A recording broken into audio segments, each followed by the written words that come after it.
Tiffany, conférencière, la rebelle avec un cœur de diamant.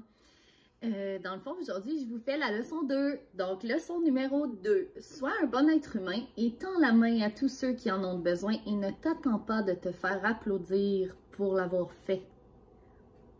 On est dans une génération où que tout est sur les réseaux sociaux. Je veux dire, on envoie souvent des vidéos de « Regardez-moi, je suis en train d'aider quelqu'un. » Bravo, t'as fait la chose humaine à faire. Félicitations. Honnêtement, faites-le à tous les jours. C'est un défi. Puis moi, j'essaie de faire ça une fois par journée. Je fais ma BA. Il faut que tu fasses une BA tous les jours. Pourquoi? Parce que ça va te faire sentir bien. Puis ça va aider ton prochain. Puis ton prochain, il va avoir le goût d'aider son prochain. Et son prochain. Et son prochain. Et son prochain. Donc, tu dois tendre la main aux gens qui en ont besoin. Il faut arrêter de vivre dans la bulle de « je me moi », puis regarder autour de nous parce qu'il y a de la misère, il y a des gens tristes, il y a des enfants malades, il y a plein de choses.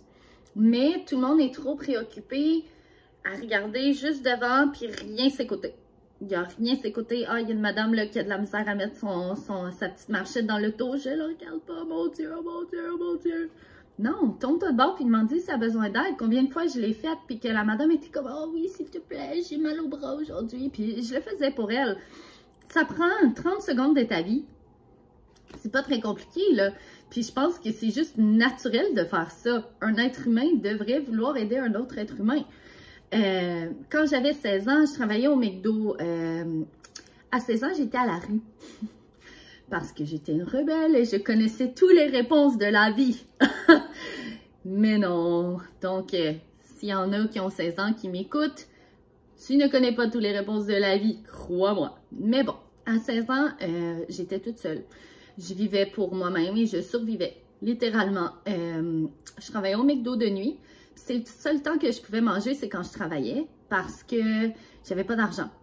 J'avais pas d'argent, j'avais un petit loyer qui était pas très cher, hein, mais quand même. Puis, je me rappelle que je faisais mon lavage avec du shampoing, puis que je faisais sécher mon linge sur la femme en haut, parce que j'avais pas de sous pour mettre ça dans la machine, là, la sécheuse.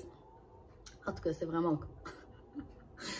Bref, quand je travaillais au McDo de nuit, et moi-même, j'avais de la misère, le lendemain, quand que, dans le fond, voyons, je cherche mes mots, ça sera pas long. Ce que je disais, c'est à 6 h du matin, quand mon chiffre finissait, dans le fond, les muffins, il fallait les jeter. Parce qu'ils étaient plus bons, ils avaient comme dépassé leur délai de fraîcheur. Donc moi, je les mettais dans un gros sac avec la permission du propriétaire, évidemment. Puis, j'allais à l'extérieur, puis je travaillais à Berry-UQAM, là. Fait qu'il y avait du monde en masse, puis il y avait beaucoup d'itinérants, beaucoup de pauvreté. Puis les itinérants le savaient, ils m'attendaient dehors. Puis là, je sortais avec mon gros sac de muffins, là.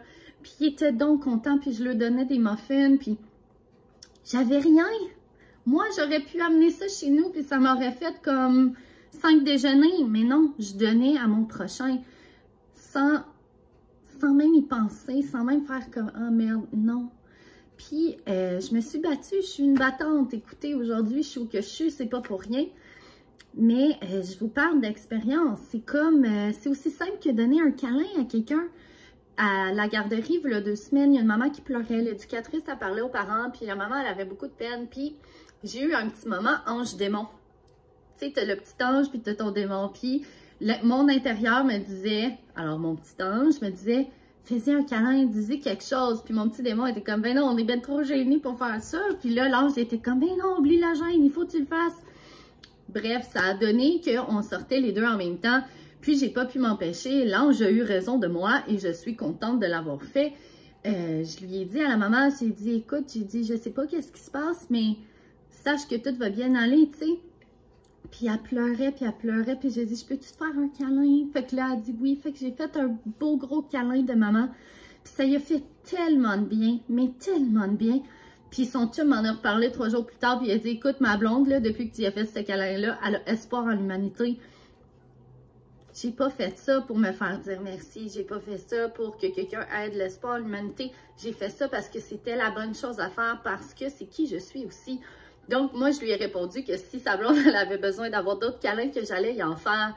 Parce que je suis une être humaine. Et puis, moi, voir quelqu'un pleurer, là, je suis pas capable. Fait que offrir un câlin à quelqu'un, une tape dans le dos, un sourire, ou juste dire « Hey, t'es pas tout seul », n'importe quoi, ça peut faire une grande différence dans la vie de quelqu'un.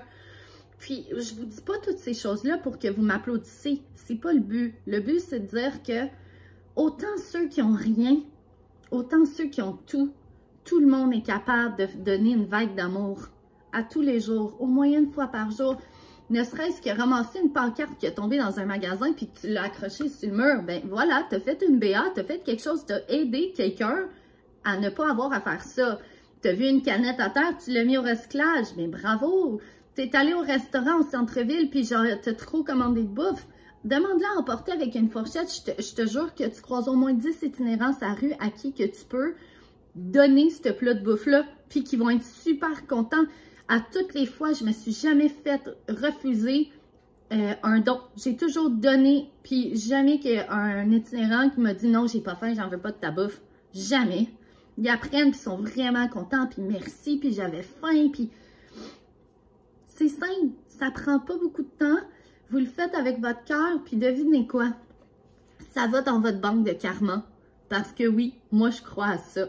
On a une petite banque avec des petits dollars karma dedans. À toutes les fois que tu accumules du bon karma, ça te donne des belles choses en retour. Peu importe ce que c'est, il ne faut pas le faire pour recevoir, mais ne serait-ce que, je sais pas, tu as une sortie et qu'il fait beau, ben ça donne qu'il fait beau. C'est peut-être tes points karma, on ne sait pas. Sur ce, je vous souhaite une belle journée et puis allez voir le défi de la semaine qui est en lien avec la leçon 1.